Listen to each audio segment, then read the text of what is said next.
Akibat curah hujan yang cukup tinggi, badan jalan di daerah Lakualandia di Kenegarian Gunung Padang Alai, Kecamatan Limokoto Timur, Kabupaten Padang Pariaman amblas.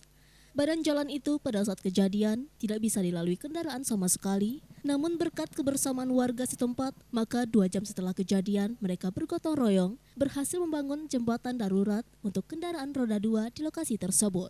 Pasalnya, jalan alternatif yang bisa dilalui selain jauh, juga rawan kecelakaan karena rusak dan terjal. Akibat badan jalan yang amblas itu, ribuan warga yang ada di sekitar lokasi berdampak. Fahri, salah seorang pelajar yang berasal dari daerah Gunung Padang Alai, harus 2 kali menumpangi kendaraan untuk menuju ke sekolahnya yang berada di kota Pariaman. Karena angkutan desa yang biasa ditumpanginya tidak bisa langsung menuju ke rumahnya, untuk sampai ke rumahnya dia terpaksa jalan kaki atau menumpang kendaraan lain. Begitu juga dengan warga yang ingin membawa hasil pertanian, terpaksa mengambil jalan memutar dengan biaya yang lebih tinggi dari biasanya. Kesulitannya gimana? Sejak jalan putus ini pergi sekolah susah dan pulang sekolah juga susah karena menempuh jalannya sangat jauh. Terus?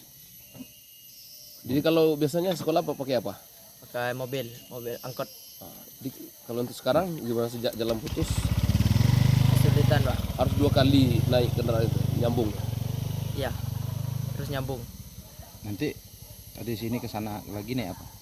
Naik tumpangan misalnya, Kalau nggak ada tumpangan? jalan. Dari Padang Pariaman, Eka Gus Priyadi, iNews melaporkan.